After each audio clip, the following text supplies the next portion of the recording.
Good evening, everyone. I'm just going to go over some housekeeping rules or notes, not rules. And I have to put on my glasses, that's happening. We would like to take a moment, tonight's discussion will be about 90 minutes. If you need to leave the theater at any times, we ask that you do so through the doors at the back of the theater and not through the main doors where you came in. If you haven't already done so, please take a moment now to turn off your cell phones, avoiding disturbing the speakers and your fellow audience members. Photography and video recording are not permitted during this show. This event could not have been possible without the support of Canada Council for the Arts, Canadian Heritage, and the BC Arts Council, the BC Gaming Commission, and the City of Vancouver, as well as the Firehall donors. I would like to, how do I say this? Chief Bill Williams. I would love for you to bring us here. Ask Quail. Queen's not the last who came to him. Scottish. From CHM. My English name is Bill Williams. My ancestral name is Thalasum Kane Siam. Siam is a designation given to me by the family, recognized by the community. The Indian Act defines the word Siam as chief. I am one of 16 hereditary chiefs of the Squamish Nation. I'd like to sing a song that is appropriate at this time of year. This song is about a bird that flies from Mongolia down to around Colombia, I believe, and stops off in the fields around here. And it's a white bird, they call it snowbird. And so. Whoa, whoa, hey, whoa, hey, ho, hey,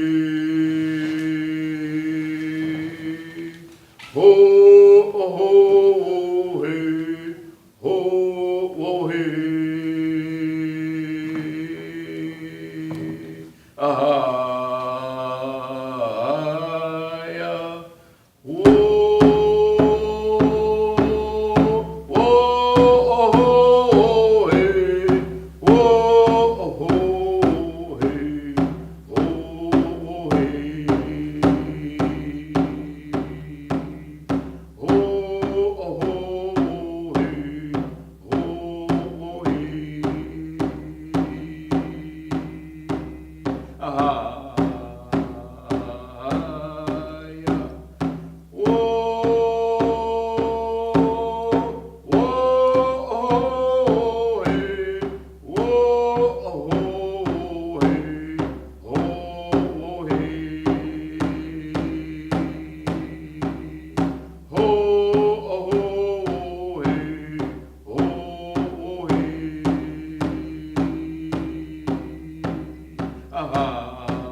brought the ancestors into the room.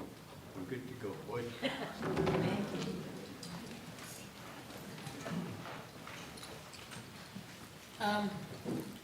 Knowledge is story.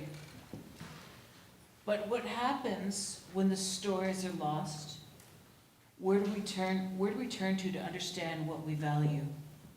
What leads the way, and how we find the words in language we do not speak? Okay, please forgive me. Etuaptmumk, I've been practicing all day to get this right.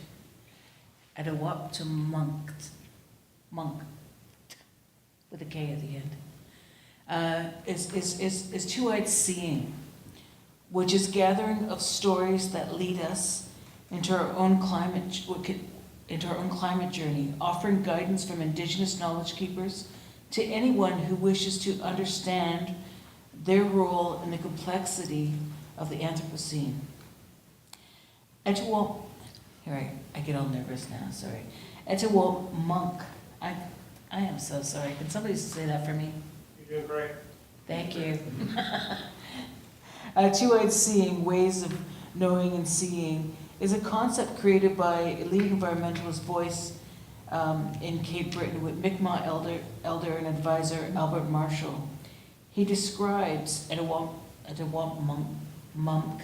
there we go, as learning to see from one eye with the strengths of Indigenous knowledge and the ways of knowing from the other eye with the strengths of Western knowledge and ways of knowing, and learning to use it. It's interesting, I know that one of the elders from my community would be like, no, this is a teaching from our community, right? I'm Potawatomi. In a time when climate crisis has paralyzed so many of us, Etuaptmumk,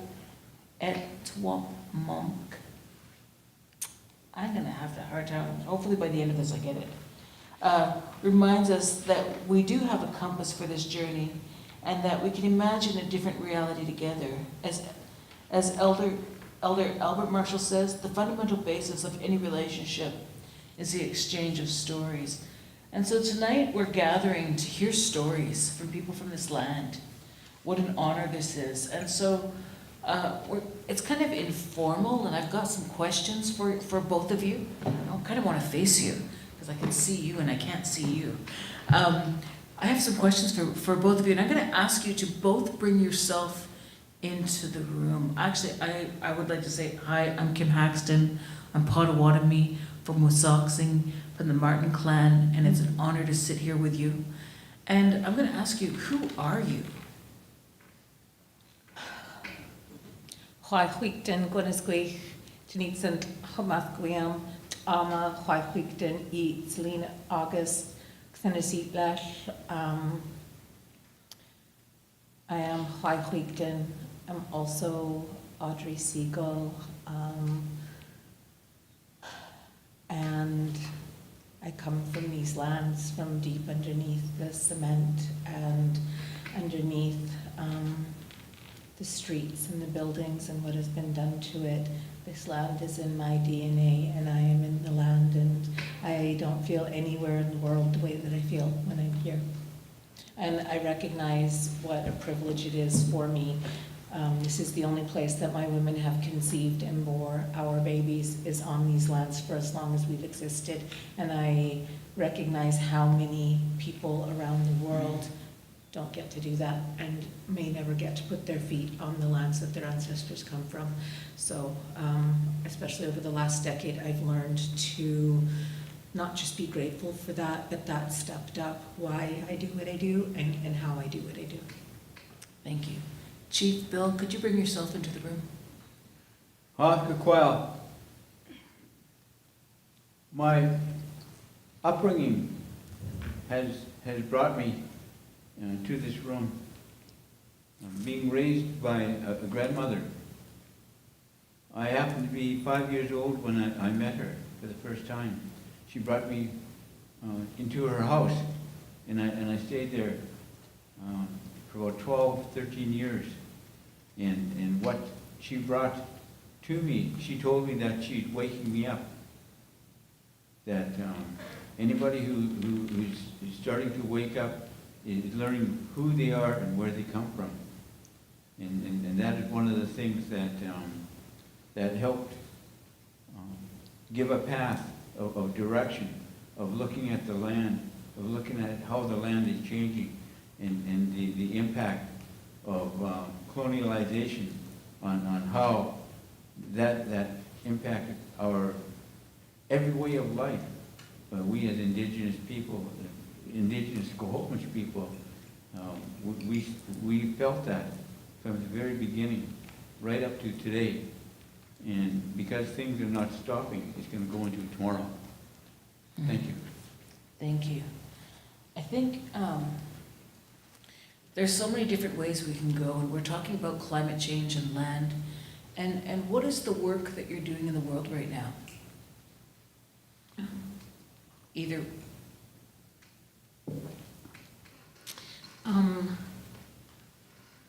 Finally, end of June, I had my 50th birthday.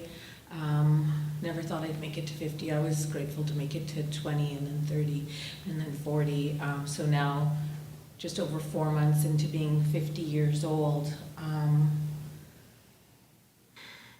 finally able to do the work for myself. I was raised by the old timers, born in the late 1800s to 1916, and unlike my sister and my two cousins, I didn't go and run and play on the res and explore the land and the forests and the trees and the water and get to know the community. My job was to be with those old timers, especially my granny, and to take care of her, to travel with them. My job was to watch them as they did their work, and they did, I guess, what would be called doctoring now, our traditional medicine.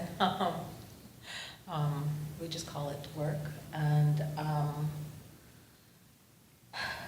it's funny how I spent 40 years,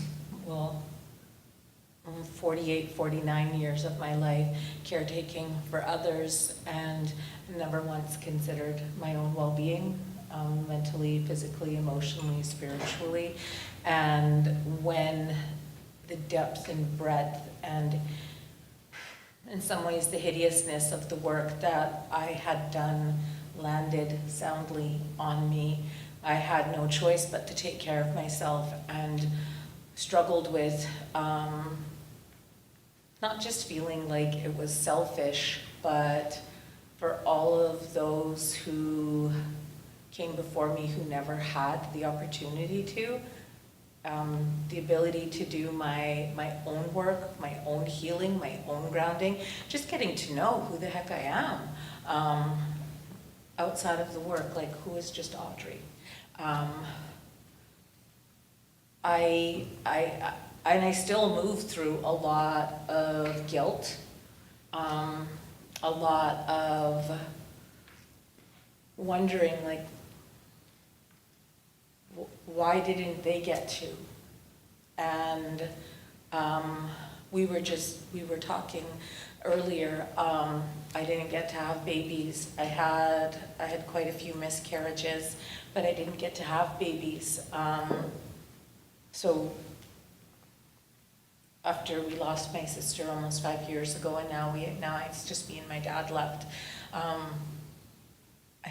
I'm losing other people to focus on. I'm not even allowed to have pets anymore, it's just me. So the work that I'm doing now is the self-care, going back to like when I was in my mama's belly and learning how to love myself the way that I always wanted and needed, and no slight at all to my mom, because she did more than her best. She did amazing. And this work is always in relation to the bigger work that is always happening, whether it's specifically culturally or nationally, internationally, globally. We know that what happens to the land happens to us, and what happens to us happens to the land. And it's hard, especially now, to not be so aware of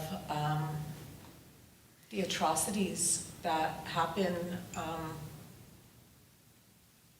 and how if I'm not taking the time to take care of myself, I'm not bringing a proper, full, grounded, whole me to the table to do the work.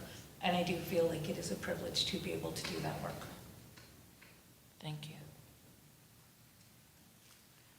One of the things I've been told a long time ago was that the impact of colonization had started with the Squamish people in 1890. In 1890, the Hudson's Bay Company put up a whaling station at the head of Etuaptmumk, what they call House Island today. And they did whaling for about 10 years, and they killed all the whales all around here. So the Coast Salish tribes, if we were whalers, because they killed all the whales, all of how we did the prayers, how we did the processing of the meat, how we did the things that we need to do to honor the whale was lost because we could not talk in our language. But what happened? So that part of our language is completely gone by the impact of that Hudson's Bay Company. That Hudson's Bay Company, as I say, stayed for about 10 years on this island. As they were killing all the whales, they were putting the bones all around the island. And they started laughing and calling it Bone Island. And of course, in 1900, when they left, and all the bones were on the island, but some of the workers still stayed, and some of the children went to school in West Vancouver. And of course, kids being kids, the children in West Vancouver would ask, "Where are you from?" And the kids from Bone Island would say, "Oh, we live over the island over there." And West Van kids, Bone Island, you live in a cemetery. And that went on for a while. And then the adults changed the name from Bone Island to Bowen Island. And that's what we recognize today as Bowen Island. And that was the first loss of our culture, of the Squamish peoples. I have about 5 or 6 other stories similar. In the town of Newport, what this town decided to do was the town of Newport had 2 rivers going down on the east and west side of the town, and they decided to expropriate the land because there was an indigenous village right there called Etuaptmumk. It's a Squamish-speaking village, and they expropriated 800 acres because they didn't want to devalue their land, and they kicked the villagers of Etuaptmumk out of there. And what they decided to do, because the river on the west side was the Squamish River, there's another river on the other side, a smaller river, and they decided to move the river about 10 miles north of the town and divert it straight into the Squamish River. What that did was it killed a run of fish called hooligan. When they, and that was around 1918, and so the hooligan run for the Squamish people was lost.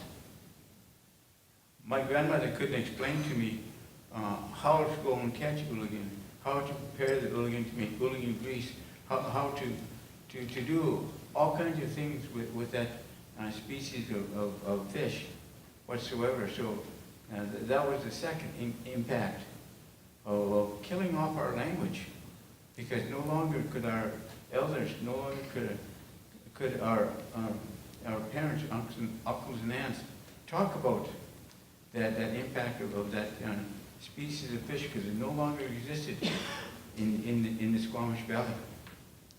And so that was a second impact colonialization in our community. The third impact is King George and Queen Elizabeth. They came to Vancouver in 1939, and they had heard that the Chiacamas River, one of the rivers that flow into the Squamish, was bank-to-bank salmon. And at that time, you could walk across the river in the backs of salmon. And there's so many animals around there, like bears, black bears, grizzly bears. And they would take all the food that they want of the fish, bring it into the forest, and feed the forest. And have the trees grow really, really tall and strong. And that was 1939. But in 1950, the province of British Columbia decided to dam the Chiacamas River and flow the Chiacamas water from what they call a Daisy Lake Dam today down into the Squamish, 10 miles away, down the river. And great big huge turbines would create electricity.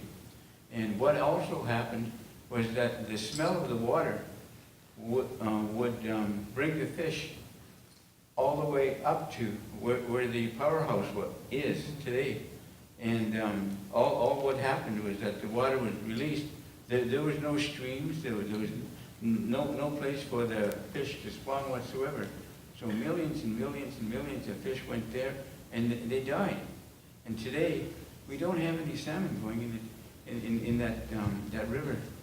Again, we lost a way to talk, how to process the salmon, how to clean the salmon, how to put the salmon on a fire and cook the salmon, how to smoke the salmon so we can prepare for the winter. That's lost. That language is lost. That's colonialization to Squamish peoples. I have about 10 more, but I'll stop right here and let you guys. You can keep on going.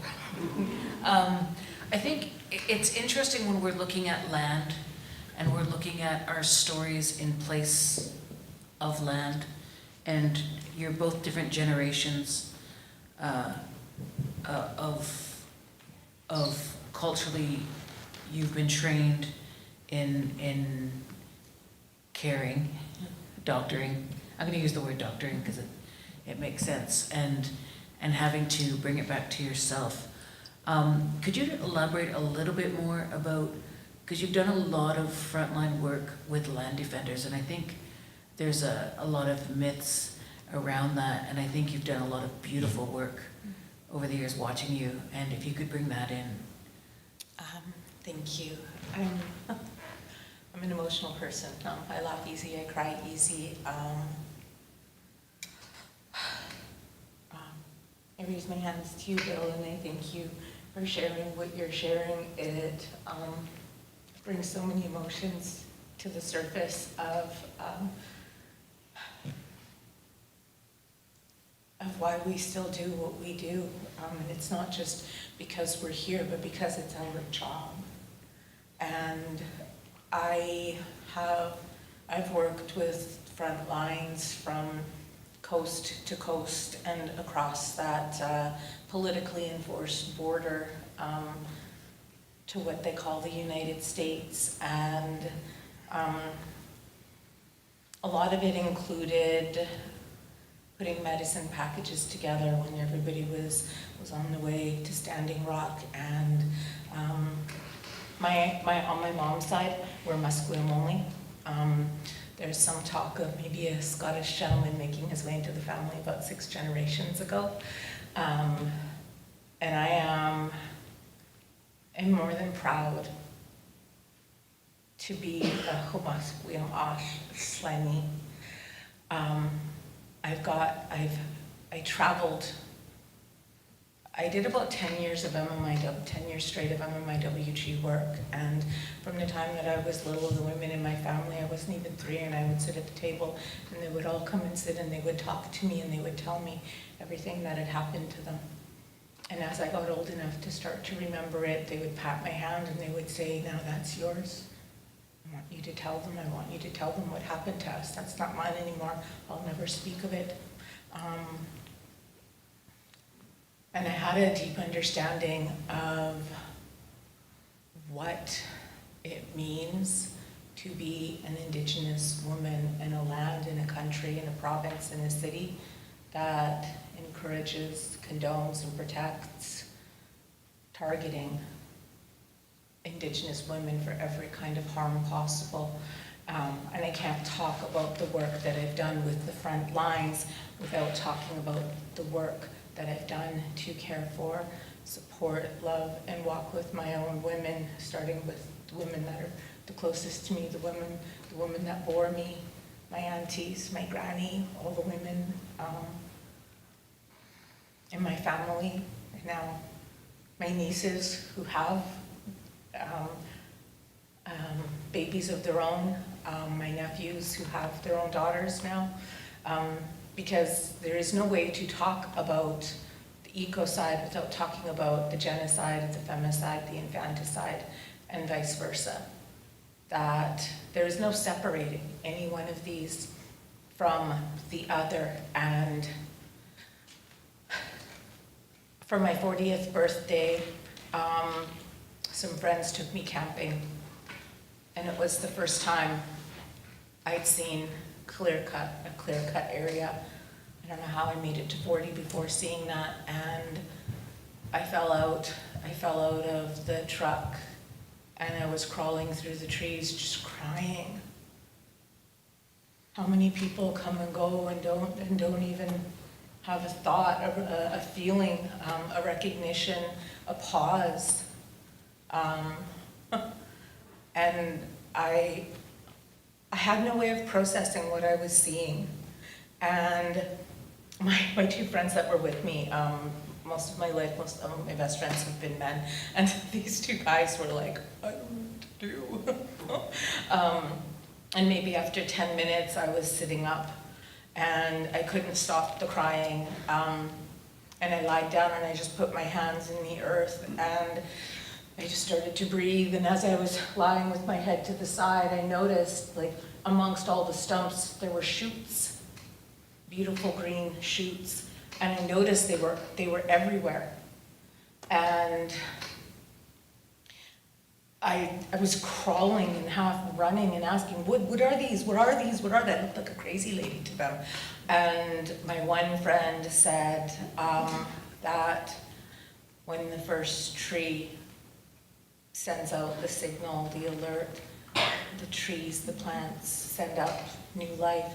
So even in the midst of the devastation, they were working towards the future. They were working towards the preservation of the lineage of the species. And then off to the side, there was a pile of trees that were just discarded for whatever reason. They were not desirable. And because of the work that I had already been doing, I kept seeing, like, our women's bodies. I saw limbs, I saw blood, I saw hair, and in between the trees, and I had to go up and make sure that it wasn't really there. And that was the beginning of the really deep inside me connection between the land and the people. And when I started hearing stories of people rising and saying no. And then a SNOM happened 11 years ago, for unearthed ancestral remains, complete, intact, head to toe, 2 adults and 2 babies, ostensibly a family.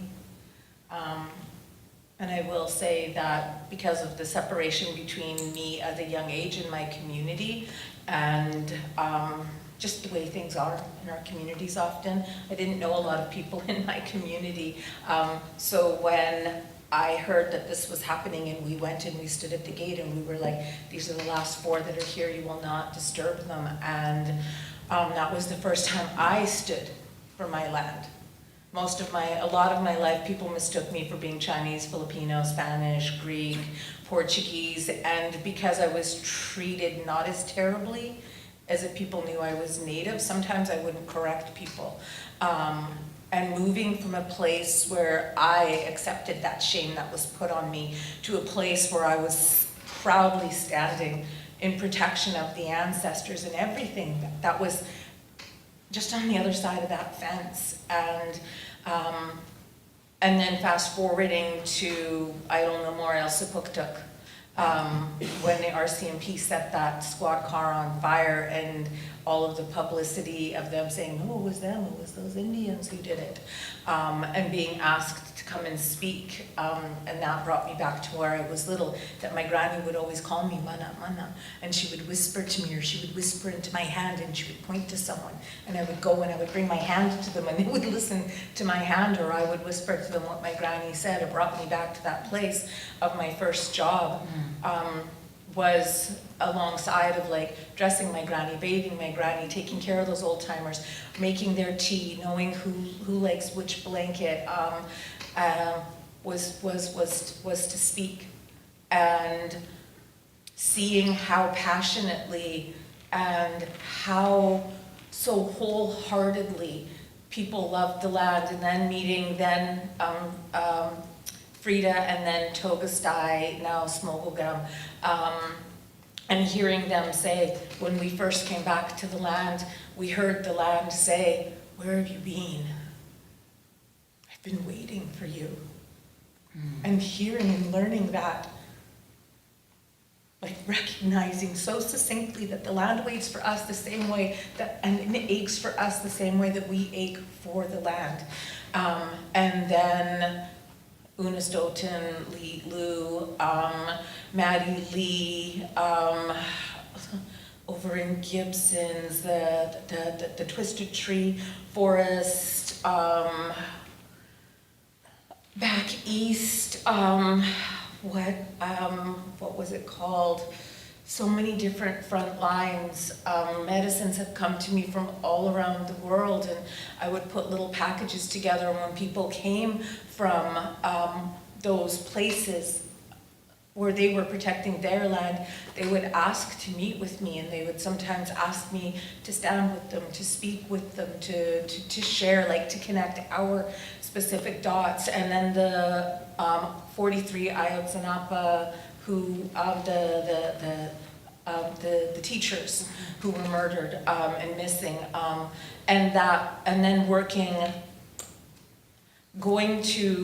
I only got to go to a few front lines, but I worked directly with the people from them when they were here, or while I spent a lot of time in Haida and driving up north, stopping in specific communities and spending time with people wherever we can overlap. And in the last few years, especially working with the youth who come back to the city and are just wrecked. Taking them to the trees, making fires, literally wrapping them in blankets and just holding them, putting them under the stars and singing songs to them, feeding them. Something as simple as like a little bit of paper for them to have gas, to pay a bill. And all of a sudden, circles started to close again, circles that had intentionally been cut off and truncated with the intention of stopping completely. And not only is it impossible to stop those circles, that they can't stop this, like the connection with the with the ancestors. They can't stop the communication with the land, with the trees, and it's in us. And if one thing I learned from a very young age is whatever work is put in front of you, you just say yes and you do to the best of your ability. I've never questioned it. I've never doubted it. I've always taken great pride and considered in a very humble way to be very grateful to be chosen for any of these works, and getting to work with those youth and just help them feel like they have a safe place in the world after so much violence and injustice and targeting, and knowing that the way the colonial systems work, especially the systems of law and incarceration, it really has been an honor and a privilege, but it's been work that has weighed heavy on my heart to see people so young that they could be my babies coming back as damaged as I was at like only 46 years old, and I thought, you're barely 20. So paying it forward in that way, like the women who brought me into the work, whose shoulders I stood on, who protected me. I want to protect them and wrap them in love and softness, and never tell them a direct yes or no for anything. Just make the softest, most beautiful place in the world for them, where they can be loved and where they can actually feel that safety. Thank you. Bill, Chief Bill, sorry. I just got a question for you. So the future depends on literacy of the past. And so with the stories that you bring on a changing landscape, I'd love you to continue. The changing landscape of colonialization is huge. A lot of people that we have been running into, examples, this last summer my girlfriend and I were camping, and up in the upper Squamish, probably about 60 miles north of the town of Squamish, along the logging road. And we would find a beautiful place to set up a tent, and then about a kilometer up the road, we'd hear at about 9 or 10 o'clock a huge music. It was a rave that was happening. And it totally impacted the animals. It totally impacted us as human beings, because we wanted to go up and practice our culture. We wanted to go up and practice who we are and where we come from. And that kind of impact is huge. We left that place, went to another place a week or two later, and in the other place we went to, it was fairly quiet, but then early in the morning, these young culminates, non-Squamish, they came up to the road there, and we said, this part, stop here, we're doing cultural ceremonies here. And they said, oh, okay, we'll respect you. And they turned around and walked away. And an hour and a half later, they came running down a trail right beside the camp. And they didn't respect us whatsoever. They just went running through the forest and did what they wanted to do, and feeling very privileged to be able to do that and try and pull the wool over our eyes. We know exactly what they were doing. They were ignorant. They had no respect. And so what we did is that we went to have one of the valleys in our territory completely blocked off. We had to go to the province of British Columbia to tell them that we're going to be practicing cultural and spiritual practices of Squamish teachings, and we're going to put a bar across the road so nobody can pass that bar, and we put signs up there that the cultural and spiritual practice is going on right now, and if you're not Squamish, you're not invited. And we were just told the other day that my request to the province of British Columbia did happen yesterday. There is a bar across the road. Now this valley is about, excuse my language, but I'm old school, 30 miles. I don't know what it is, kilometers. And that's where we will be practicing cultural and spiritual things of the Squamish nature, and be able to do it with knowing that we're not to be impacted by the colonial individuals who have no respect, who don't know that this work that we do is connected to the land, it's connected to the animals, it's connected to everything, connected to the water especially, and all the spiritual and cultural things that we as Squamish people do is going to get stronger, because we know that once word gets out, there will be more Squamish people wanting to do more cultural things, and know that they're not going to be impacted by colonial people who have no respect and don't understand the work that we do, to be able to identify with the ancestors, identify with the animals, identify with the forest, identify with the water.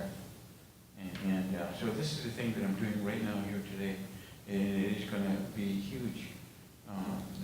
And not just myself, as I mentioned, myself and my girlfriend that are wanting to make a difference and opening up the opportunity for our people to be able to practice our culture of who we are and where we come from in the proper way that was done 2,000, 5,000, 8,000, 10,000 years ago.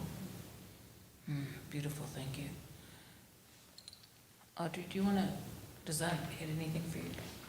Oh, yeah. Because of where we, as where this main village, we had over 80 villages that we traveled between.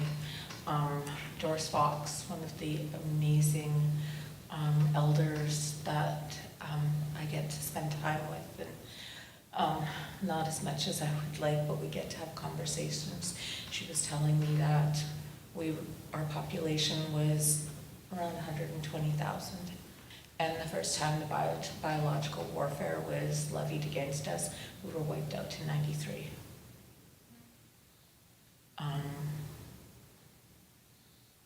I'd heard, the Haida aunties talking about how they were wiped out to about 330 something, and that hit hard, and then I heard 93.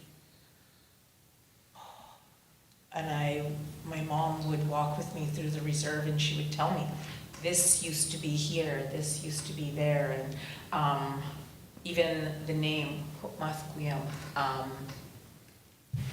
it breaks down into parts of speech, which what it means is where the Mathkwi grass grows. That grass has been gone for over 100 years. That grass is connected to one of the stories of the Sikhki, the two-headed serpent. And in one of the James Point stories I worked in language and culture department. I was so fortunate to be able to go through binders of his stories and to type in the old orthography, the new orthography, the English, and then the morphemic breakdown, and listening to the audio, to the MOH's Musqueam oral histories at the same time. And in the story it says, wherever he dragged his fat serpent belly. It's one of my favorite sentences ever, because I can see it, is where the Mathkwi grass grew. And where he dragged his belly in from the river made the creeks.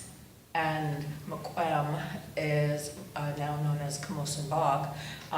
Mukwem is the place name, but it's also our name for bog and for moss. Is where he used to live. And Mathkwiam was one site in what's now known as Musqueam Indian Reserve #2, but there were many sites. My people don't actually come from Mathkwiam. My people come from the Mali, where we had, depending on who you're talking to, and I always encourage people to talk to as many people as possible, learn and hear as much as possible from as many people, because we each carry different knowledges and teachings. Some say 4, some say 6.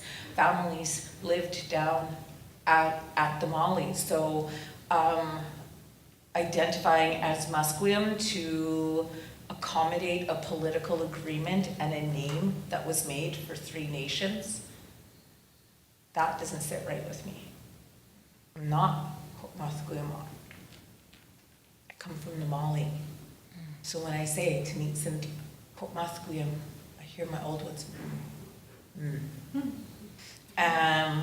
But this is a big conversation, and a lot of people don't want to hear it, and they're like, yeah, but that's the way it is, MST. And I think the land tells the story better than any of us ever could, and that my mom knew the land so well. And my mom always had she could never afford to save money to, well, none of us could, to buy one of the big Musqueam flags. So the little paper ones at Musqueam Day, which was just yesterday on the 1st, or 2 days ago on the 1st, my mom had those little paper flags all around her house. Not to say that we aren't proud of who we are, but can we be geographically articulate for where we come from? Because that actually honors who I come from, and this connection to the land as being of the land. I want to honor my people in the best way possible, and learning a lot of our place names are reflect the actual shape of the land. Like, we knew our land so well that we knew the shape of it, and if it looked like a nose, that might be how it was named. And I've taken women for ceremony an hour and a half down logging roads, an hour and a half walk and climb into the trees to do big ceremony, like letting go ceremony, huge doctoring. And hunters, white hunters come through, white men with guns, and we're just like 3 Indigenous women 3 hours from anywhere. So we started to bring dogs with us, and the dogs just know. They set up in the corners and on the perimeter and let us know. But because of where the land that has been assigned to us by the city of Vancouver, by the province of BC, and agreements and court decisions that were made only with folks who work with and represent the government, not with the people that have ever represented me. Now this piece of land is assigned to us. We don't have the luxury of having anywhere that we can section off and say is ours. I want that so much for everybody. And Haida, there's beaches and whole areas I don't go to without my stop list. I'm not Haida. I'm not going into where the Haida people go unless I'm with them, and trying to do ceremony and always being overlooked. And I travel in the truck with pylons and tape, and I just set it out myself, and people are like, what are you doing? None of your business, keep moving. I've lost all patience with even having like the basic kind of niceties, because then people feel privileged and entitled to ask questions. It's like, it's none of your business. It's bad enough that we have to be doing this in public. Some of the layers that come up to my mind. I have a question on that, because I think, one, it's like naming that interrupted land use for people to be able to do their ceremonies, to access food, or being on the land is a problem, especially in a southern context here. But also, it's overwhelming. But what actions can people take? You know, like that's kind of a bigger question. But you know, how can we, all the uninvited guests, you know, how can we be in a good way? Yeah. I would love to hear what you have to say about this. The best way to recognize the Indigenous community, no matter where you are in the world, because all the Indigenous communities are invisible in their own land. Our population, even though a lot of Indigenous people in British Columbia say we have a large population, our population is only 4,600. The city of Vancouver is 6 million. We're invisible in our own land. People have no respect of knowing that we exist. They don't bother trying to find out if there are in fact Indigenous communities next door to them, which we are. We have, the government of Canada has identified 24 different reserves, and of that, 18 of them, we have families living on them, and the other ones are cemeteries and a fishing hole. And because the population is so huge, the feeling of being privileged is huge impact on the Indigenous population because of the numbers, sheer numbers of people. And the school system, the government of Canada said, oh yeah, we'll do reconciliation. And it's reconciliation, that's not the word, it's no action. It's a word, but no action.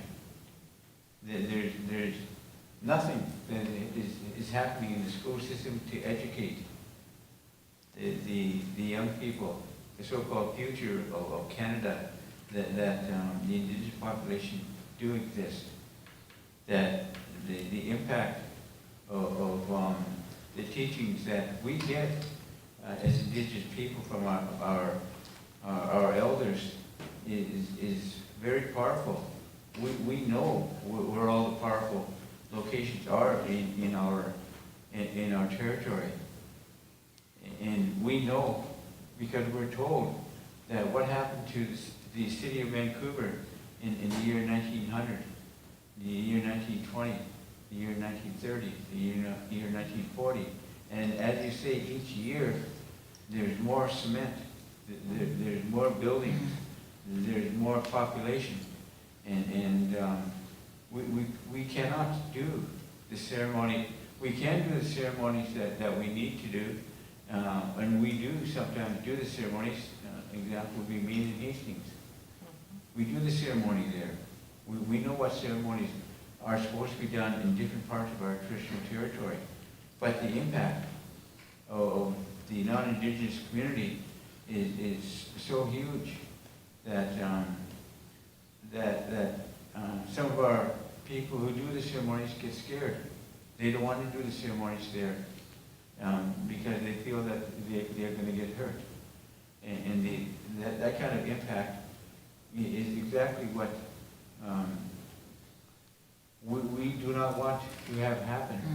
That's why we are setting aside 30 miles of a valley just to have sacred ceremonies happen with no impact whatsoever. What this colonialization has done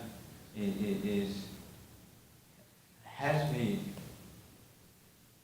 us as Indigenous people very, very scared, because it is difficult to do our ceremonies when all of a sudden we have a busload of people, tourists or whatever, walk up and say, what are you doing tonight? Oh, I'm taking your picture. And start feeling that they have the right to take pictures. They have the right to walk into our ceremonies. They have the right to impact who we are and where we come from. And they don't have that right. And what needs to happen is people have to start realizing that we as Indigenous population have been here for,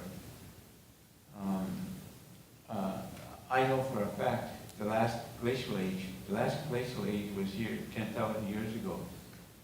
And I, along with Dr. Rudy Reimer, an archaeologist from SFU, who happened to be Squamish, we told him to go to 3 different locations and do carbon dating.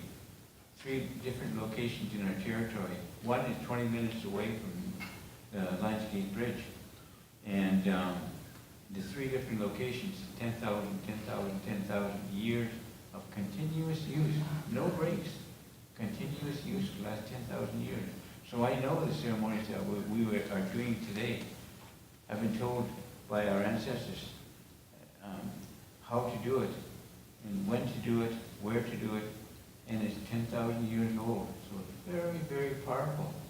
The song that I sung, that I said, I brought in the ancestors, and that's exactly what that song does. It does bring in the ancestors from long ago, because they want to hear and make sure that our teachings are strong, that the songs that they developed 10,000 years ago are still being sung by Squamish people today, and they're very happy on knowing that these songs are still being sung. So it is a direct impact on us as human beings, a direct impact on our language, a direct impact on our teaching to our young, a complete direct impact to all the animals that is part of our history, part of who we are and where we come from. Thank you. Thank you. I heard, I was at a dinner party once and the people were like, I'm native to Canada. And I'm like, hang on a second. I'm native, I was born here. And I'm like, I'm looking for some words, help me, somebody help me. And I went to the gardening store and I saw there were native plants. And I was like, that's it. There's plants that are from this land. There are introduced species, because I like tulips, they're pretty, And then there's invasive species. And I, kind of giggled to myself being like, which one are you? And so I think about when I listen to both of you speaking about those, what are our relations? If that's one thing that I can see within most, that is a commonality between cultures, is it is all about our relations with land, with the animals, with the food sources, with the water.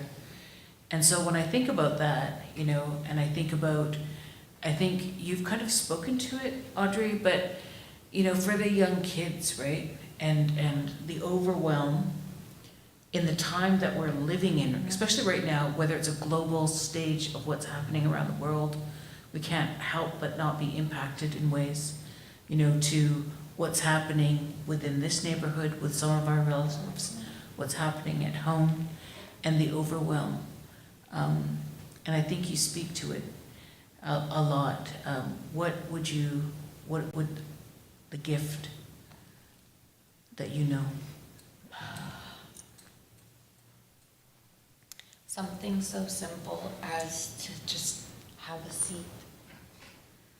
Let your knees relax. Maybe you will want to do it with me. If you're comfortable, to have both of your feet on the floor and let your knees relax. Feel your hips in the chair. Let your belly soften. Let your shoulders drop. Relax your eyebrows. Drop that bottom jaw. Drop your tongue from the roof of your mouth. Relax your eyebrows and just take a breath. And exhale.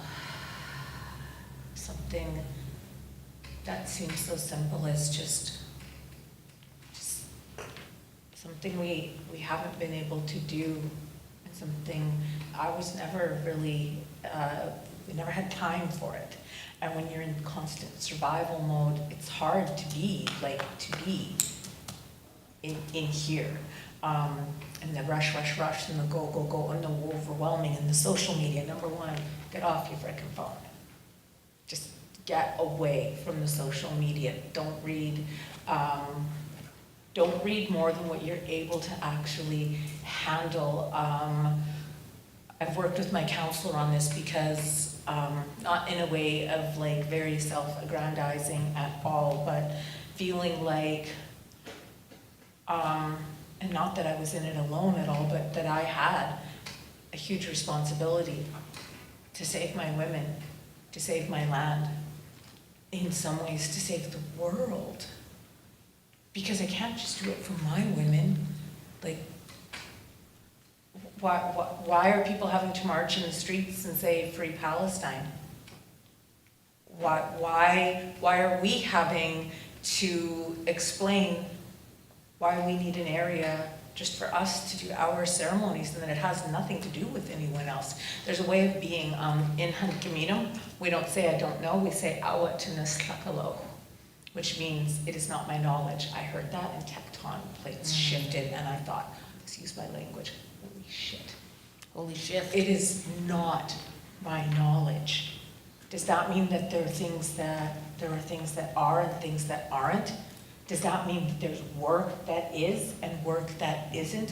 Because I was running around trying to do all of the things that I could think of that would make a difference, that would slow it down, that would at least speak the truth. And I see these youth, like, going back to like when Greta came here and the sustainability teams, and so many more youth movements now, youth-led, youth-filled organizations and BIPOC, and representing themselves in a way and with a voice that is so clear and so powerful. And I think, how is this young one?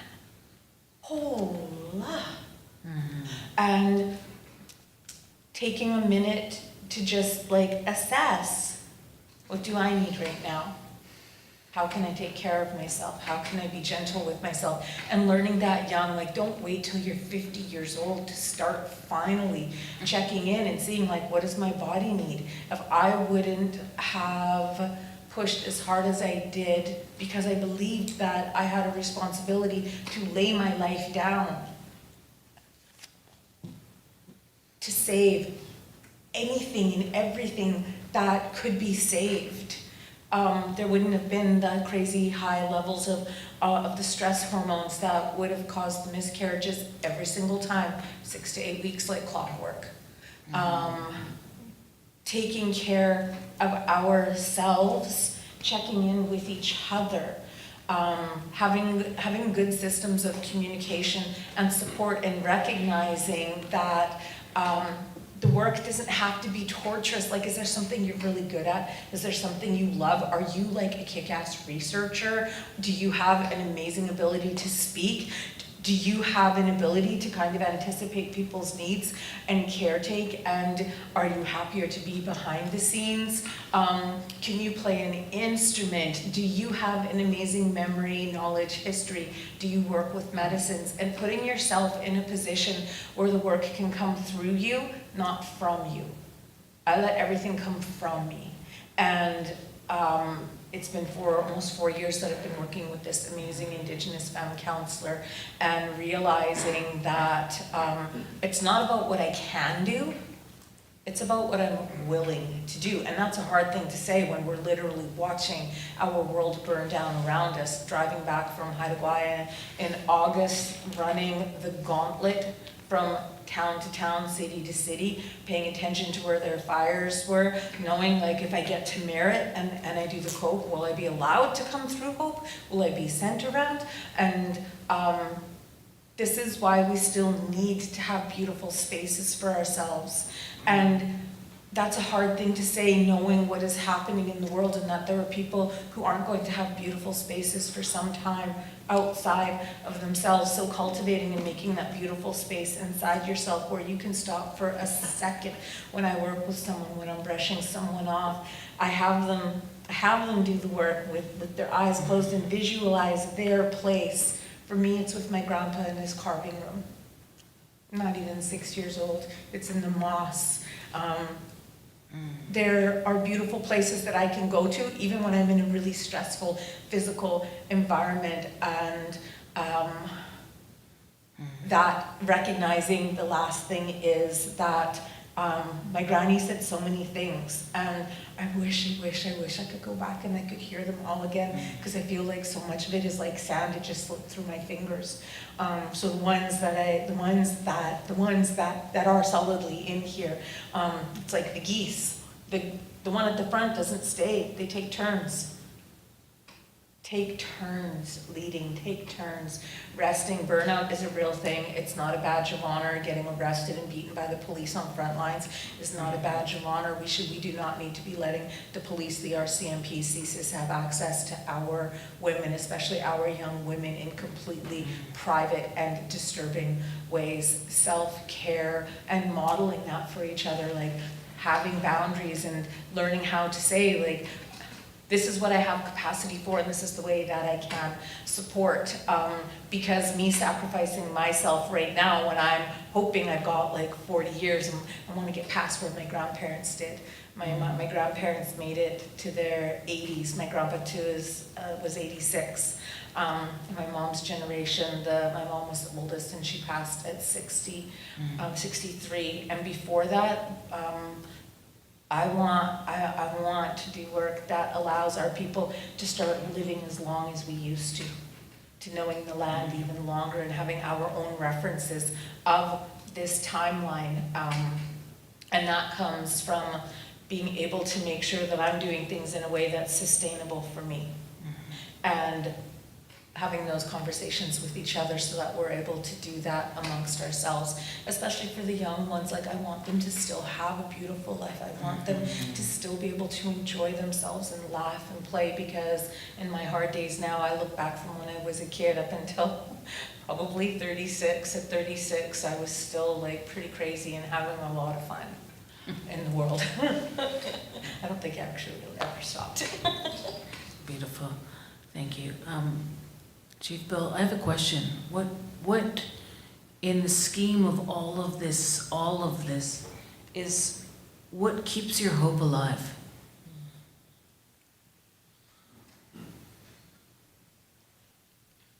The hope is that people are listening.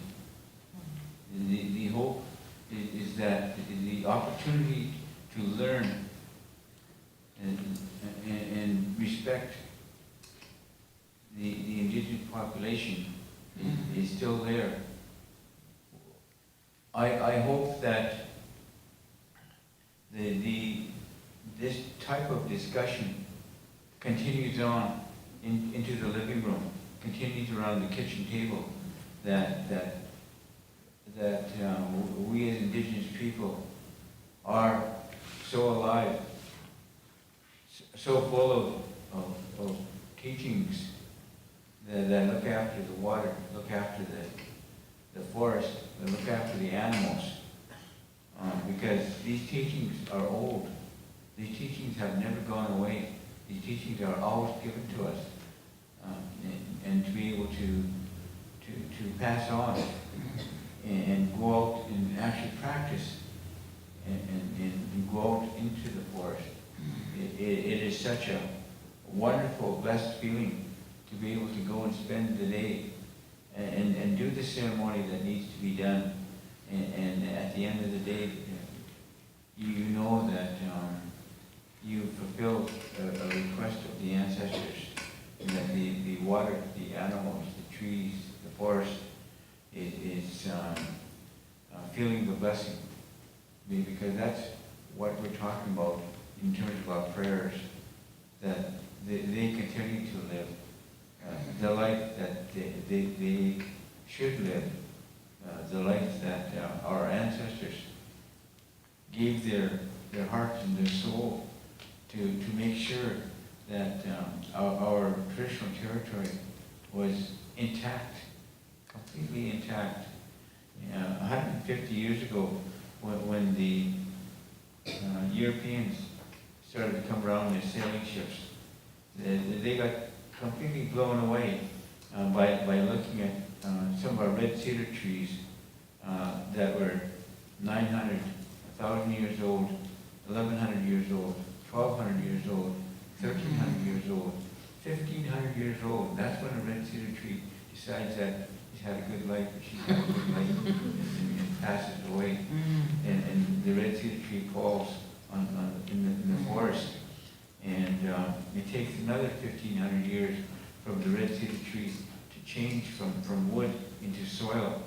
And once it's in the soil form, it's what we call tummus.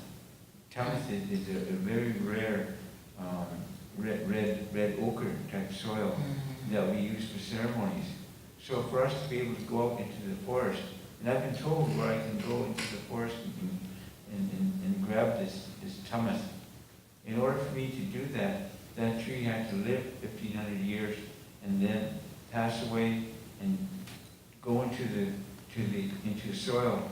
It takes another 1,500 years.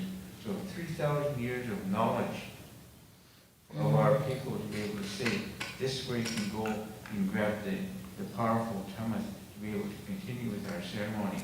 So this is the type of knowledge that we have.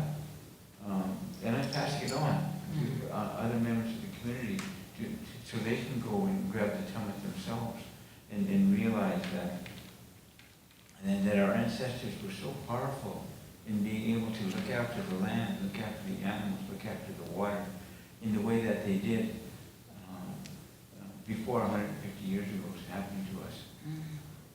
Thank you. I just want to weave this, because I know we're coming to the end, and I know this is so rich, and I want to thank the both of you for sharing. And I just want to name this, is that, you know, in an academic Western context, the concept of two-eyed seeing with Elder Albert Marshall, it sort of seems that it was born, but it's an older teaching. And I think we've witnessed that here tonight. And the teaching is about looking into the past, which is our cellular, ancestral, all around us memory, and looking into the future with two eyes, one going forward and one going backwards, to be able to to be able to continue with the continuation of knowledge that is from the land. One of my friends from up in Sham said, the words are in the air. Our knowledge is in the air. And it was so powerful when I hear these stories, and I can't help but reflect upon that. And so I want to thank both of you for sharing. Like, what? I get to sit up here and be close? I'm like, this is so cool. And I would also like to invite Brenda. I can't see you. There you are. I'm here. Yeah, I'm just trying to keep time, Yeah. whatever the time concept is, but I know it's Thursday night. Do you want to just grab the mic off that stand? And Brenda's role is as witness to.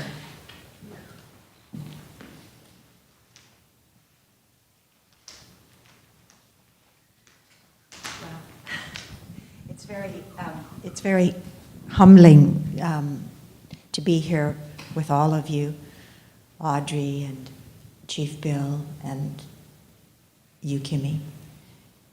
I think when we talk, when I hear you, you've said so many things, but it all resonates deep inside me, in my heart, because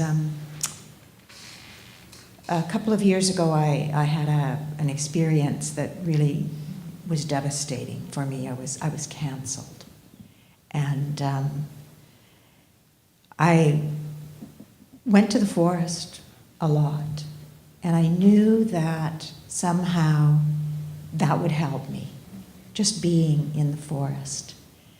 And I began, I think, at that time, and I'm still working on it, to understand what you're talking about when you talk about your relationship and how you are of the land, you are the land, the relationship that you have is inseparable.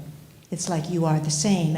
And the difference, I think, in the work that I'm doing on myself or trying to do on myself is that colonial, brainwashing that made us believe that we were above the land, we were better than the land, and we were, as you talk about it, Chief Bill, you talk about the privilege of the non-Indigenous people. And I think what I have always, what I've heard here tonight and what I feel is that it really all does come down to the realization that we are the land, that we are the same as the land. And, I was actually working on a piece of writing, and I started to think about the land and the earth and the dirt. And I started to look up and research what the word dirt, where it came from and what it meant. And I continue to sort of be interested in it, but what was astounding is it affirms everything you've been talking about, which is that, science has actually shown that we came from the dirt. So all of your creation legends and, you know, that I've heard a few of them, you know, about coming from the dirt or, you know, from just the life came, all life came from the dirt and from the earth. And I think our society and the colonization that has happened, you know, we things like, you use the word dirt now and it's like, you know, it's a bad word. It's like dirty.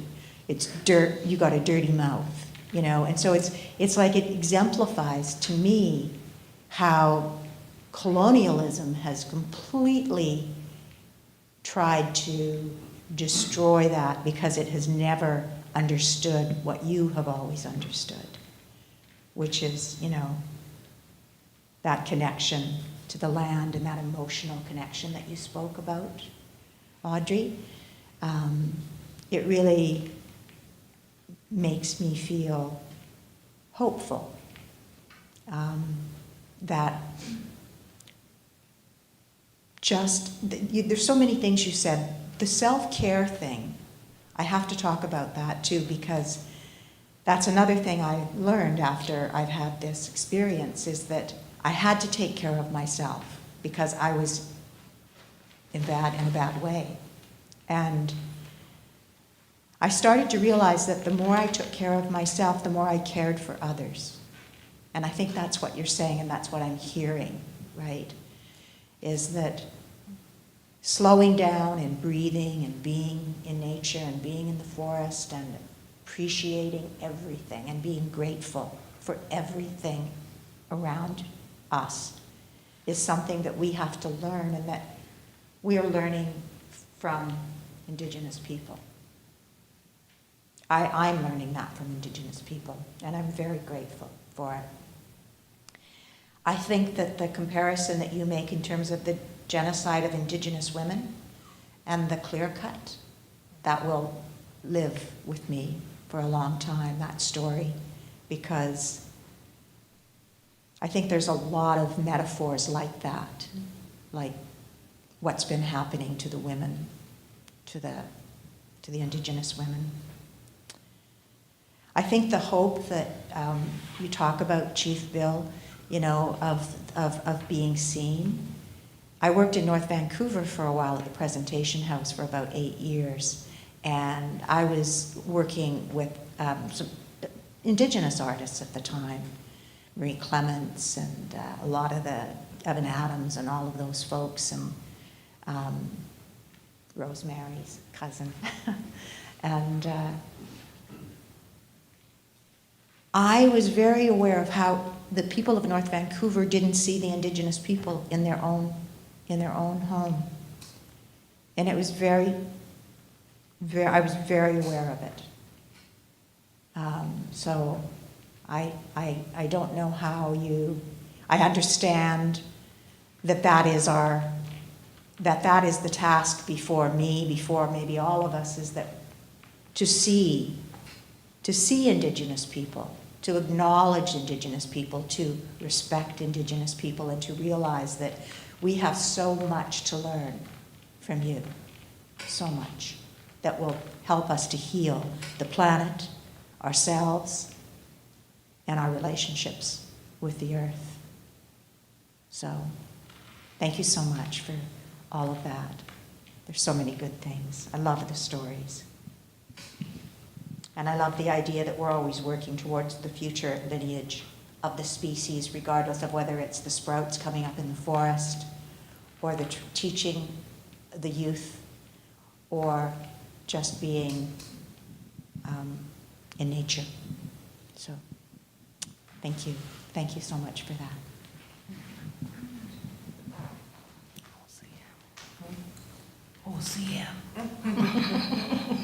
Thank you.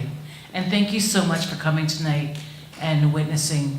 I think there's a lot to digest for everyone, and to hold and to reflect and to take action. I think that's really important. Thank you. Okay.